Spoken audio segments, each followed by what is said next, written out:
Greetings, everyone, and welcome to episode 6 of Teaching Tales. We have reached a half a dozen episodes, and if this is your first time listening, just a little bit of background about the podcast. First of all, I am Brent Coley, your host, and some background about me. I started my career in education as a 4th and 5th grade teacher. I taught for 15 years before moving into administration. I spent 2 years as an assistant principal at the middle school level, and I'm now in year 4 serving as the principal of Alta Murrieta Elementary in beautiful Southern California. And the idea of this podcast is each week I have on a different guest, and we have an informal chat and share stories about our experience as educators and share the lessons that we have learned from those experiences. We've had classroom teachers, administrators. Last episode we had my superintendent, and today it's pretty safe to say, the best guest that I've ever had and ever will have, but I'm a little biased because this guest is my dad, Don Coley. Dad, hi. Well, I don't know how to go along with that intro. That's very nice of you. You want to stop right there? All right. Thanks for listening, everyone. No, we're good. No, but I know, Dad, when I called you or texted you about the idea for this podcast, about I wanted to share stories, do you remember what you said? Everybody has stories. Everybody has stories, and one of the things that you also said was you could have a whole bunch of different people on. I think you used the word wild card. I don't consider you a wild card because when I said, "Hey, Dad, I want you to be on my next episode," you texted back. Do you remember what you said? Well, I was trying to move myself into the lineup there, but I figured it would take a wild card for me there because I'm not an educator. I respectfully disagree with my father, and I think my response text to you said something like, "We're going to need to spend some time to let everyone know why you have a non-educator on the thing," and my response was not. The classroom is not the office of every educator or something like that. So give listeners, yes, you're not a classroom teacher, but you are a teacher. Along with Mom, you have taught me more than any teacher that I have ever had and ever will have. Tell listeners, so give them, you're not a classroom teacher, but what is your background?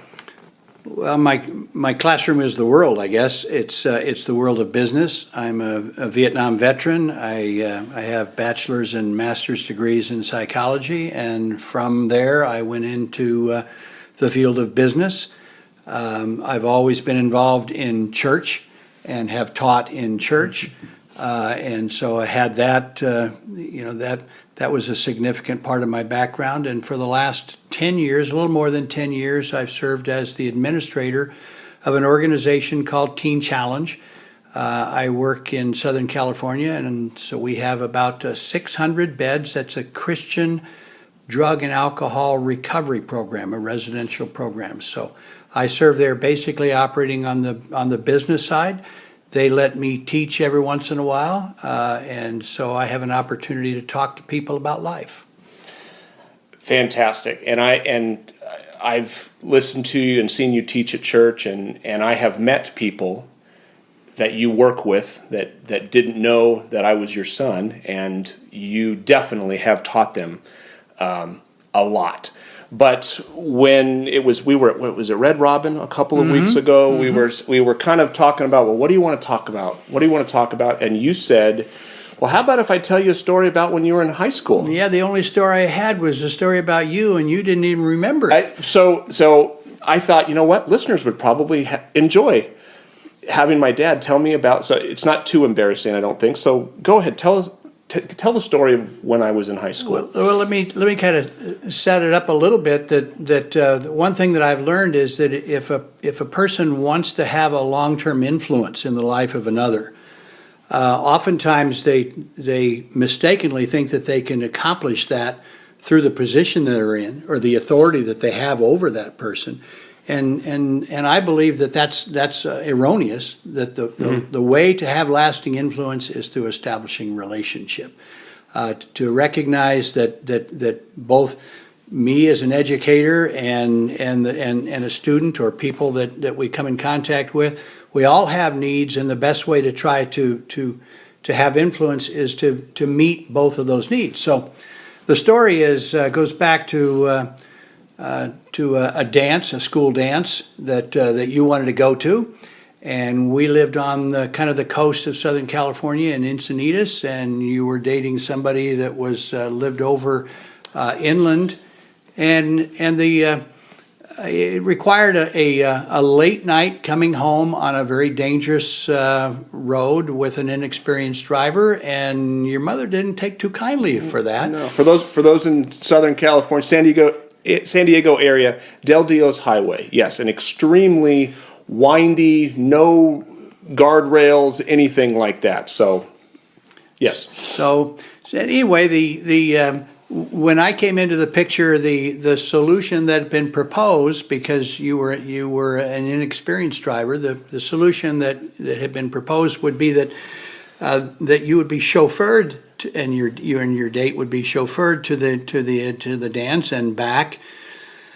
Brent, I'm not sure that that's exactly what a 17-year-old is looking for. Yeah, I didn't remember this story when you kind of talked about it, but I can pretty much I don't think I would have been too keen on the idea of having mom or dad drive me and my date to the dance. Well, later on you start thinking about double dating, but you didn't really want your mom and dad going with that group. No. So anyway, we talked and I proposed. I've been a 17-year-old, so boy, and so I took a look at it, and the solution was you needed to be seen as a young man, a maturing young man, and that a chauffeur was not the answer to that. Your mother had a need of safety on a highway that wasn't particularly moving in that direction. So the solution was that you would drive and you would go and you would return home and take your date back home, and I would take the other car and drive over. It was about a 35, 40-minute drive. I would drive over at approximately the time that you'd be returning home, and you could meet me over there, park the car, we'd drive home, and then the next morning we would go back and pick up the car, and your mother's needs for safety would be satisfied, and your need as a young man out on a date would be satisfied as well. And the result of that was relationship. And I think of all the things that I'm grateful for in life, having the continued influence in the lives of my two sons, you and Greg as well, is maybe the biggest blessing that I could have. Well, and as you were telling me that story at Red Robin and hearing it again, it's that word respect. Like you said, you needed to feel like a young man, and there was a respect there, not compromising. I mean, because now, as a father myself of two, looking back on it, yeah, I wouldn't have let me drive that road late at night either. So, but it was a win-win situation. But I remember at Red Robin saying, "So how did it turn out?" And what? Well, actually, I came home and talked to your mom on that one, and you didn't go on that with I didn't even go on the date. It didn't happen.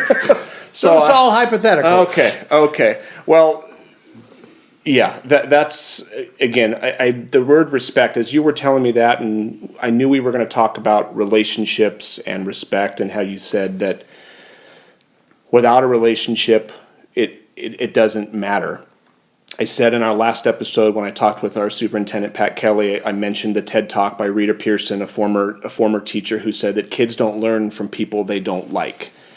And it reminded me, I wanted to share a couple quick stories of relationships and attempts to build relationships.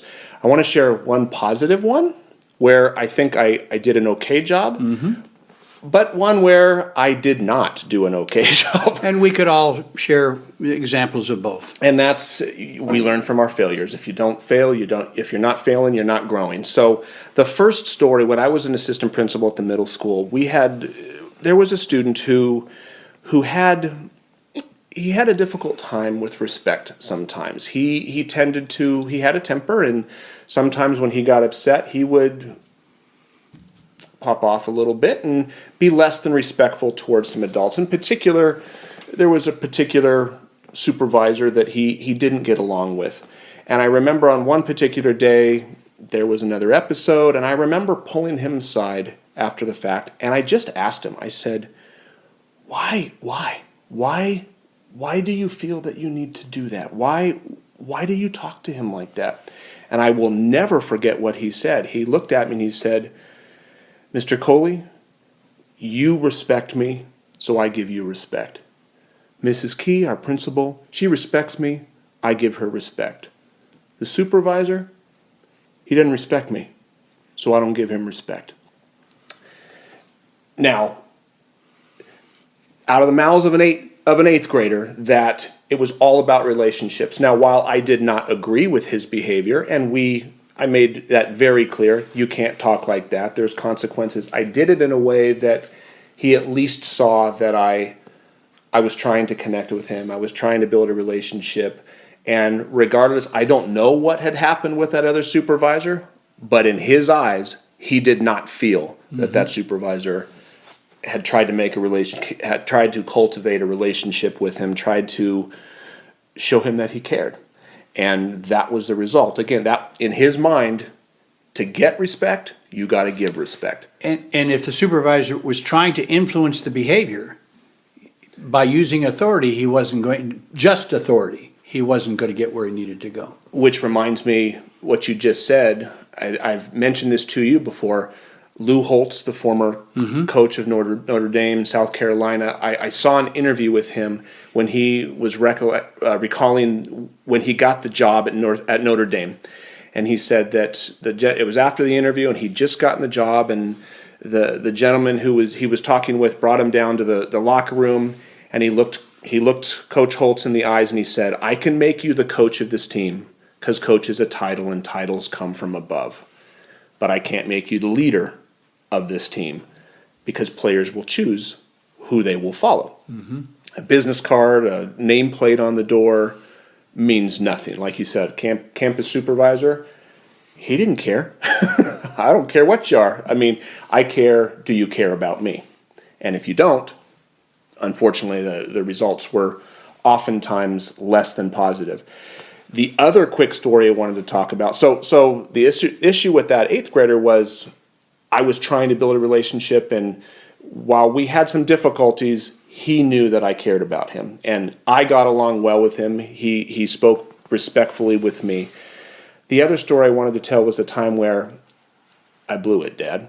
Fortunately, it was in the first year of my teaching career, so I learned from it. And it's another one of those situations that I will never forget. It was an afternoon after lunch one day. We were in our classroom. Kids had come back. They were silently reading afterwards, and I was getting ready for a lesson. I had one of my students who was back working on the computer. Because that's a few years back. it was about the size of the iPad screen that I have in front of me right now as well. It was, and there was no internet. I don't know what she was doing, but it wasn't internet. Actually, she was working on a little typing program, if I recall. But I remember being up at the front of the room, and the student, she walked up to me, and she kind of whispered while everyone else was quietly reading, and she just kind of pulled me aside, and she said, Mr. Coley, I wet my pants. And I remember thinking, oh no, and I kind of whispered just quietly, no one else could hear. I said, oh no, I'm sorry. I said, sweetie, why didn't you ask me to go to the bathroom? And I'll never forget what she said, because she looked me right in the eyes and she said, I thought you'd say no. Nicely done, huh, Dad? I had a fourth grade. I was teaching fourth grade because I remember when I was in my credential program, I wanted to be I wanted to have good classroom management, because I know that without good classroom management, maximum learning can't take place. If the kids aren't listening, it doesn't matter what you're saying, type thing. And as a principal now, I can walk into classrooms and you can tell very quickly what the engagement level is. So I was striving to have structure and organization and good management. But on that day, my striving, my quest for having good control and management overpowered a relationship that should have been built And I had a fourth grader, a 9-year-old, who wet her pants because she didn't feel comfortable to ask me to go to the bathroom. I thought you'd say no. So, I mean, the lesson that and again, I'm so glad that that happened my first year of teaching, because it was a slap across the face, a reminder of, hey, Brent, yeah, management's important, but relationships are the ultimate, because again, without them, learning's not going to happen. No, you're right, and that's a difficult one, because we have all failed. We have all had a relationship where we've done something wrong. We all, can tend to beat ourselves up, and yet what you did was take that as a positive and alter your behavior as a result of it going forward, so that you're sensitive to that, that it wouldn't happen again. Yeah. And again, classroom management is important.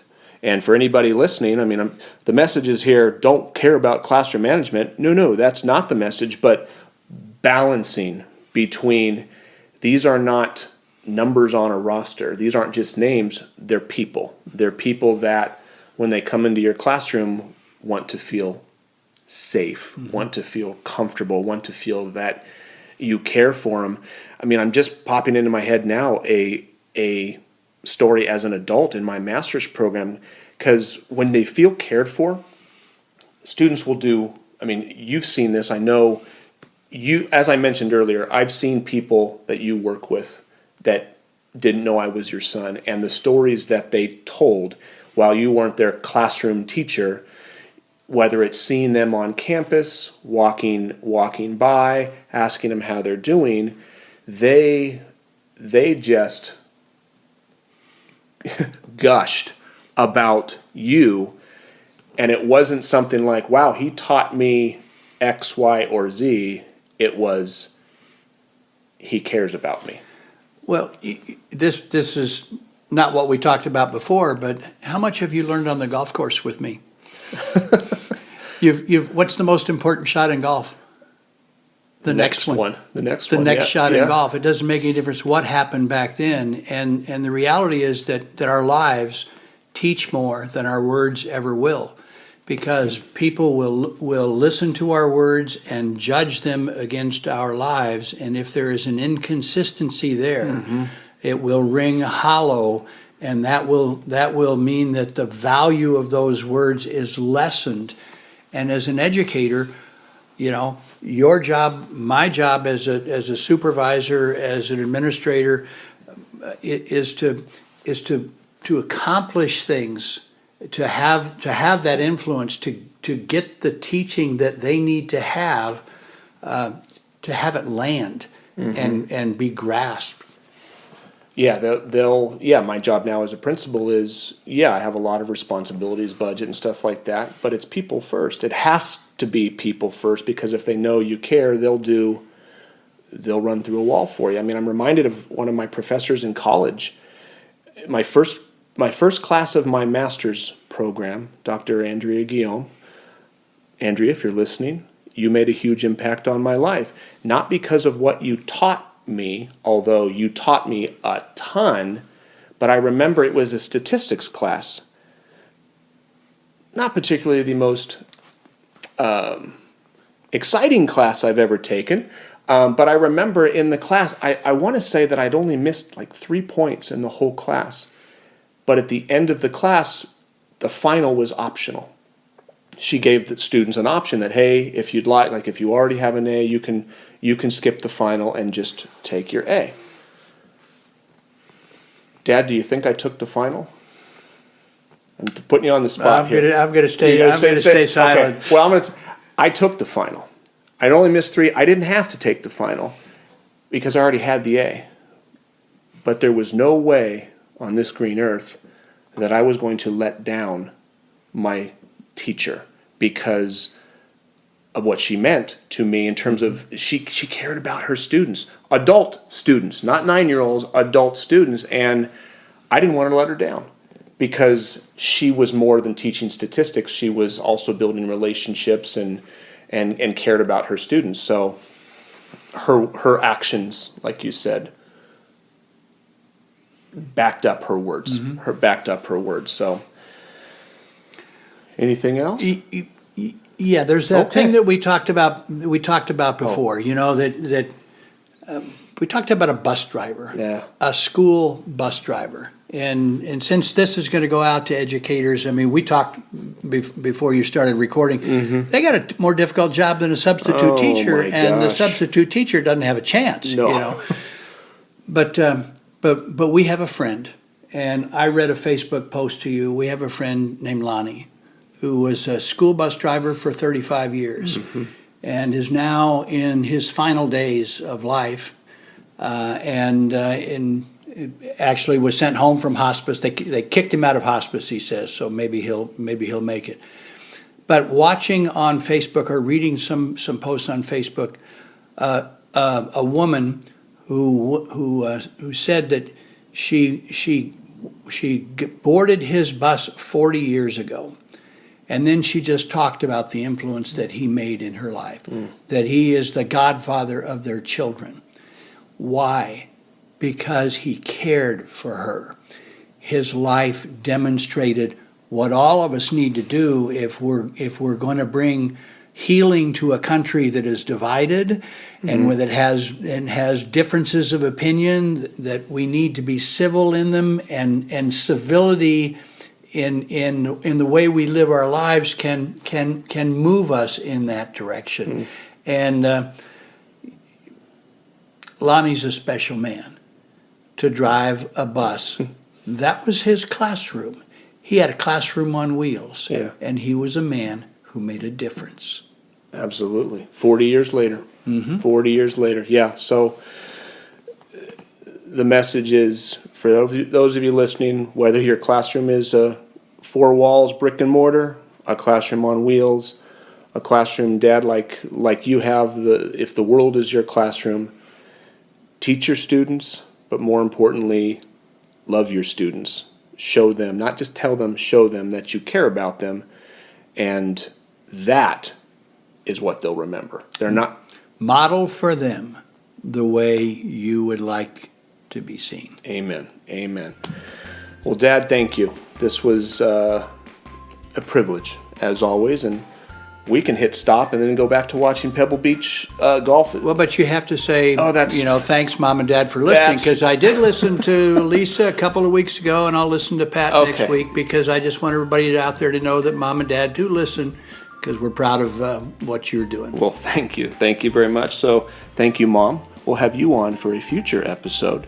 And thank you for listening, everyone out there. We appreciate some of the kind words for people who are listening. If you have not already, you can subscribe to us on iTunes.